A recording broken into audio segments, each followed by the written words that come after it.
Halo Mam, jumpa lagi di channel Hello Mam.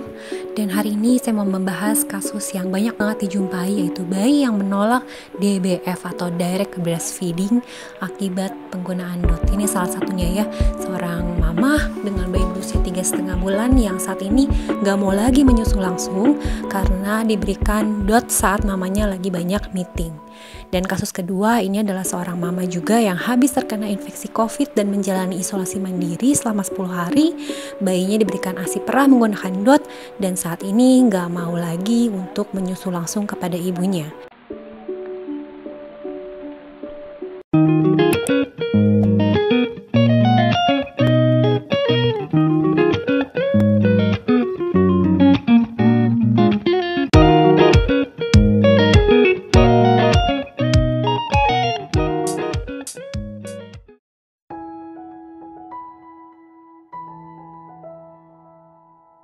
Halo Mam, welcome to my channel.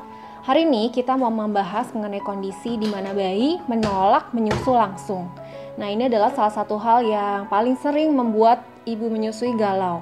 Ya, kalau bayinya yang biasanya semangat buat nyusu, tiba-tiba sekarang gak mau banget ditawari menyusu langsung. Nangis, jerit-jerit, dorong-dorong gitu ya. Nah, ini tentu membuat ibu menjadi panik, stres, juga tentunya sedih. Nah, mengalami hal ini? Nah, kalau mamah mengalami hal ini, hal yang pertama harus dilakukan adalah tenang. Emang sih, pasti susah ya, namanya juga bayinya nangis-nangis, menolak, menjerit, dorong-dorong. Tapi tetap diupayakan kita tenang dulu, karena bayi itu sensitif banget. Kalau mamanya panik, mamanya stres, itu akan juga bayinya jadi semakin gak tenang. Coba duduk dulu. Tarik nafas dalam dulu beberapa kali sambil pejamin mata. Boleh sambil sedikit pijit-pijit bahunya, lehernya, dan juga kepalanya ya, biar lebih tenang. Selanjutnya, setelah kita mulai agak tenang nih, kita cari yuk penyebabnya. Apa aja sih yang bisa membuat bayi menolak menyusu? Coba, apakah di rumah ada penggunaan DOT? Pemberian ASI perah atau susu formula mungkin menggunakan DOT? Kalau iya, kemungkinan besar ini yang menjadi penyebab bayi menolak menyusu. Karena memang sebagian besar bayi saat diberikan DOT, akhirnya akan lebih memilih DOT dibandingkan menyusu langsung. Kenapa begitu? Karena menyusu dengan DOT itu hanya memerlukan usaha menghisap menggunakan otot sekitar mulut saja. Sedangkan saat bayi menyusu langsung ke payudara, itu harus menggerakkan keseluruhan rahang dan otot wajahnya, membuka mulut lebih lebar, dan juga menghisap menarik lebih kuat. Jadi tentu saja bayi akan memilih yang lebih mudah.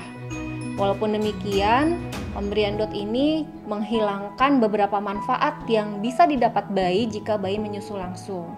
Menyusu langsung itu tidak hanya sekedar menjadi cara kita untuk memberikan ASI kepada bayi, tapi juga menjadi suatu latihan fisik buat bayinya untuk merangsang perkembangan otot-otot wajah, rahang, juga untuk jantung dan paru-parunya.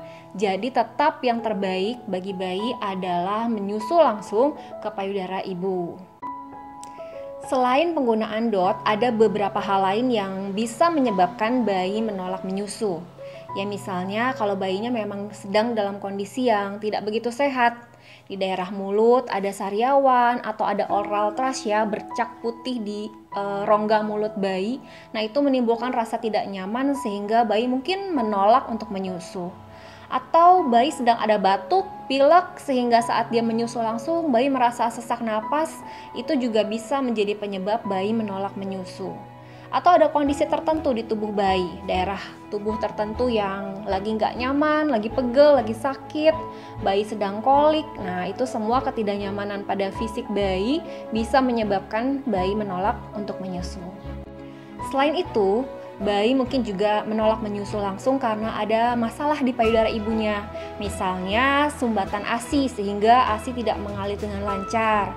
Payudara sedang terkena infeksi, payudara mengalami puting luka yang cukup parah ya, sehingga bayi merasa perubahan pada bentuk puting ibunya. Kemudian masalah lain juga misalnya produksi ASI yang sedang menurun sehingga bayi merasakan ada perubahan aliran ASI. Itu juga beberapa hal yang bisa menyebabkan bayi menolak menyusu. Bisa juga ada faktor psikologisnya yang menyebabkan bayi nolak nyusu. Misalnya apa nih? Misalnya bayi sempat menggigit saat sedang menyusu langsung, dan karena kaget, refleks ibunya ngejerit gitu ya, berteriak atau memarahi bayinya. Itu membuat bayi kaget, dan itu bisa salah satu penyebabnya juga. Atau misalnya kondisi yang berubah, jadi misalnya pindah rumah atau kita menyusui di lingkungan yang baru, jadi bayi merasa perubahan kondisi nih dan bayi kurang nyaman, itu juga bisa menjadi salah satu penyebabnya. Hal-hal lainnya misalnya ibunya berganti sabun, berganti sampo atau parfum, ternyata bisa juga loh itu memicu bayi untuk merasakan adanya perubahan dari kebiasaan menyusu dan akibatnya menolak. Kondisi lainnya, misalnya ibunya sedang ada suatu stres nih, pikiran yang cukup mengganggu, sehingga saat menyusu bayi merasakan gitu bahwa ibunya tuh kurang rileks gitu ya. Kita nyusunya posisi gendongnya jadi lebih tegang, lebih kaku, atau kita jadi lebih terburu-buru, kurang sabar menunggu bayi menyusu. Nah, hal-hal tersebut semuanya bisa menjadi pemicu bayi untuk menolak menyusu langsung. Jadi tentu kita cari tahu dulu nih penyebabnya kira-kira apa. Selanjutnya, setelah tahu penyebabnya, ya tentu kita atasi. Kalau penyebabnya penggunaan DOT, ya kita stop penggunaan DOT-nya. Kalau kondisi bayinya sedang sakit, kita segera obati, konsultasikan ke dokter spesialis anak. Kalau kondisi payudara ibu ada masalah, juga segera diatasi, supaya ASI-nya bisa lancar lagi, bayinya bisa nyaman lagi nyusunya. Kalau misalnya kondisi psikologisnya ya bayi atau ibu yang gak nyaman, nah kita coba nih cari solusinya supaya bisa sama-sama rileks ibunya maupun bayinya. Setelah penyebabnya kita ketahui dan kita atasi, berikutnya bagaimana nih upaya untuk mengembalikan bayi ke payudara? Yang pertama, yang penting diingat adalah jangan memaksa. Ya, nggak ada gunanya kita tarik bayi kuat-kuat, kita jejelin atau kita tahan kepalanya supaya mau nyusu. Semakin kita kasar, semakin kita paksa, bayi akan semakin gak nyaman dan ini gak akan menghasilkan hasil yang baik gitu ya. Yang ada bayinya makin stres, makin nangis, makin ngejerit, ibunya juga jadi makin panik. Tuh, jadi yang pertama itu poin pentingnya kita adalah membujuk, mengkondisikan dan membujuk bayi supaya mau nyusu lagi. Tapi tidak boleh memaksa. Berikutnya, hal yang wajib dilakukan adalah melakukan skin to skin contact semaksimal mungkin, ya, kontak kulit ke kulit. Caranya gimana? Caranya adalah ibu melakukan metode gendong kanguru, ya. Jadi bayinya, ini ada bayi ini di sini. Bayinya dibuka bajunya, hanya mengenakan pampers aja. Kemudian ibu juga sama, buka bajunya. Lalu kita pasang gendongannya, gendongan kanguru ya, yang dililit, dan bayi harus menempel langsung ke dada ibu. Setelah bayi tersangga kuat oleh gendongan di dada ibu seperti ini, baru di luar kita mengenakan baju yang longgar ya, seperti model kimono atau blus yang longgar. Jadi persis seperti bayi kanguru ya, bayinya digendong, hanya muncul kepalanya aja. Nah, ini kita lakukan terus-menerus selama 24 jam, kecuali saat ibunya mandi atau sedang ibadah sholat mungkin ya, bagi yang beragama Islam. Nah, itu jadi benar-benar bayi kita lakukan skin to skinnya ini selama sesering mungkin. Nah, ini telah terbukti sangat efektif untuk merangsang lagi insting alami bayi untuk nyusu. Jadi kita mengkondisikan nih supaya bayinya nyaman, bukan memaksa menyusu. Nah, ini wajib banget ya, karena memang ini adalah cara yang paling efektif. Lakukan secara konsisten, jangan hari ini iya, besok enggak, jangan. Terus konsisten setiap hari semaksimal mungkin ya, minimal 1 minggu. Nanti selama 1 minggu kita sambil observasi nih, kira-kira gimana perkembangan insting nyusu adik bayi. Nah, selanjutnya setiap jadwalnya bayi untuk menyusu dan kira-kira dia sudah mulai lapar, kita tawari untuk nyusu. Ingat ya, sifatnya menawari bukan memaksa. Jadi dibuat nyaman aja. Adek kita tawarin sambil kita bujuk, kita kasih kata-kata yang baik, afirmasi yang positif supaya dianya juga nyaman. Jangan lupa mamanya harus merasa nyaman juga terlebih dahulu. Kemudian kalau ternyata adek belum mau nih, saat ditawari ternyata nangis, ngejerit atau mendorong. Nah itu kita tenangkan dulu, dan bagaimanapun juga adek tetap harus mendapat asupan ya. Bukan berarti kita biarkan adek menjadi kelaparan karena dia nggak mau nyusu. Jadi kita tetap berikan asupan ASI perahnya, tapi diusahakan jangan menggunakan DOT. Masih banyak kok metode lain yang dapat kita lakukan untuk memberikan ASI perah. Apa aja? Nah, ada berbagai metode ya. Ada mau pakai pipet misalnya yang seperti ini, itu bisa kita gendong untuk memberikan ASI perah. Itu menggendongnya harus agak tegak begini ya, tidak boleh berbaring flat begini, nanti tersedak atau masuk ke saluran nafas. Jadi gendongnya posisinya sekitar 45-60 derajat seperti ini. Nah, tinggal dipilih nih mau pakai metode apa. Ya, bisa pakai pipet seperti ini ya, kita suapin. Kalau pakai pipet jangan langsung disemprotkan ke dalam atas lidahnya ya, nanti bayinya tersedak. Kita selipkan aja ke sisi pinggir pipi ya, bagian dalam pipi, lalu kita pencet pelan-pelan biar bayinya menelan sendiri sesuai dengan kecepatan minumnya. Ini cara yang cukup mudah dan praktis ya, pakai pipet. Atau bisa juga menggunakan sendok kecil ya, sendok untuk makan bayi yang seperti ini. Sama ini juga kalau kita mau pakai sendok itu tidak boleh dituangkan ke dalam mulut bayi. Jadi kita hanya tempelkan saja sampai ASI perahnya itu membasahi bibir atas bayi. Nanti otomatis dia akan menghisap. Kemudian selain dengan pipet, sendok, kita bisa gunakan juga cangkir kecil. Ya, cangkir kecilnya bisa yang buat kasih obat kayak begini. Bisa juga botol gelas loki kita bisa pakai, atau cangkir bayi yang memang khusus cup feeder boleh juga. Intinya sih apa aja boleh ya, yang wadah yang kapasitas penampungannya kecil, jadi sesuai dengan ukuran mulutnya. Kalau pakai cangkir bayi juga sama, prinsipnya tidak boleh dituangkan ke dalam mulut bayi. Kita hanya tempelkan saja. Kalau saya sih biasanya cara paling gampang adalah menempelkan ke bibir atas bayi sampai si cairan ASINya itu membasahi bibir atas bayinya. Nah, begitu dia merasakan basah, biasanya nanti akan menghisap sendiri.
Nah, selain alat-alat yang tadi, ada satu alternatif lagi sebagai pilihan.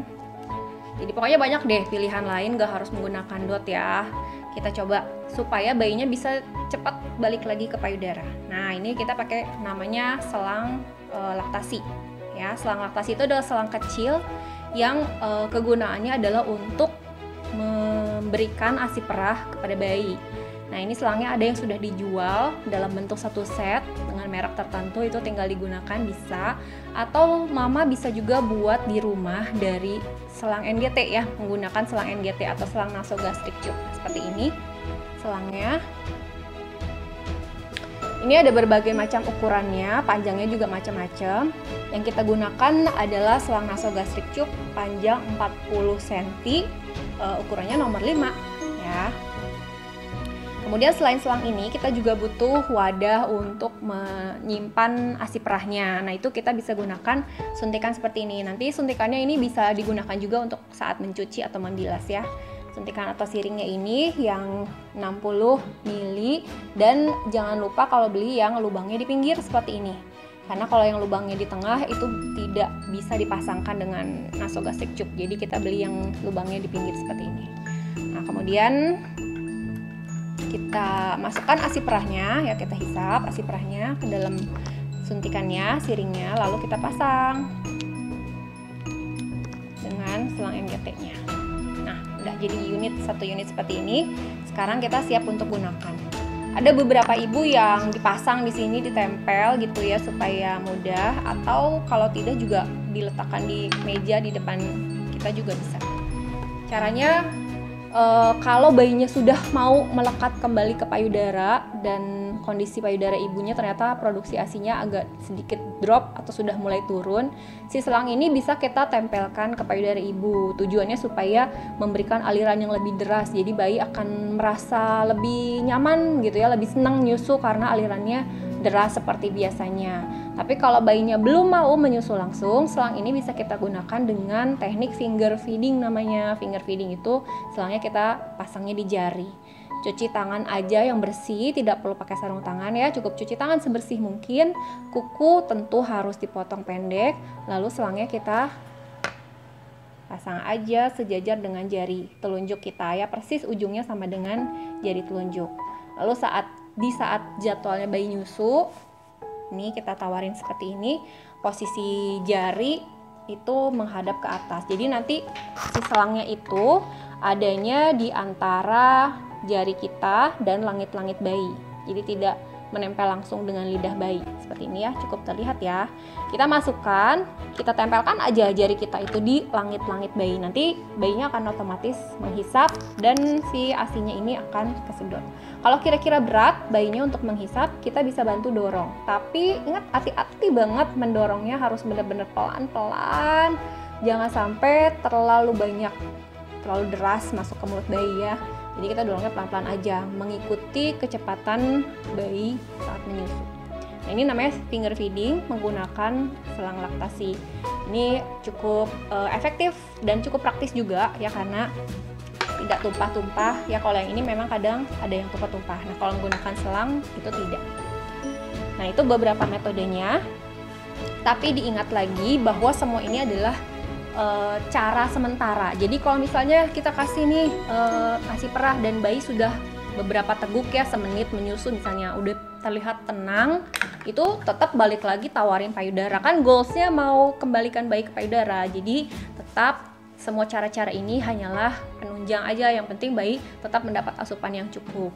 Tapi kalau dia udah tenang ya kita tawarin lagi nyusu, kita kondisiin, kita posisikan yang nyaman, kita belai-belai, boleh sambil ditimang-timang. Kalau bayinya suka ya kita berdiri, kita timang-timang. Pokoknya bagaimana caranya supaya ibunya rileks, bayinya juga nyaman. Ternyata kita tawarin belum mau nih, bayinya masih nolak nyusu, ya balik lagi, kita pasang lagi metode suplementer lainnya ya. Tadi mau pakai selang laktasi boleh, atau mau pakai yang metode lain, kita kasih lagi sampai bayi tenang, tawari lagi, balik lagi ke payudara, seperti itu. Jadi prinsipnya adalah menawari sesering mungkin, segigih mungkin, setekun mungkin, sesabar mungkin. Namanya relaktasi atau mengembalikan bayi ke payudara itu bukan hal yang instan gitu ya, nggak bisa kayak sekarang coba langsung berhasil gitu. Itu biasanya butuh waktu beberapa hari. Tapi dari pengalaman saya, semakin telaten mamahnya, semakin konsisten terus menawari, itu biasanya di hari kedua ketiga pun rata-rata sudah mau kembali ke payudara.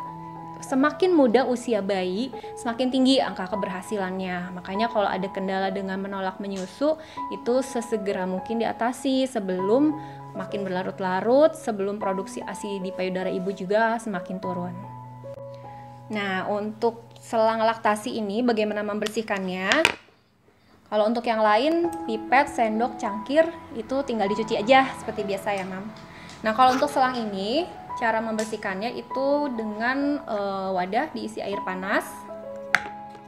Suntikannya kita cuci juga terlebih dahulu ya. Setelah selesai pakai kita bisa lepaskan begini, lalu kita cuci bersih, lalu kita pakai untuk membilas. Jadi kita hisap air panasnya yang tadi kita sudah simpan di mangkok, lalu kita flush, kita bilas ya, ini bagian dalam dari selangnya, terus dibilas dengan air panas sampai benar-benar bersih. Lalu kita cuci bagian luarnya. Setelah selesai, keseluruhannya baik alat suntikannya maupun selangnya kita rendam di air panas.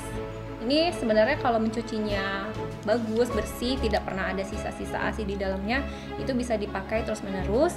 Tapi kalau dirasa sudah tidak nyaman itu atau keras ya, ini karena sering terkena air panas dia menjadi kaku, itu kita ganti aja dengan yang baru.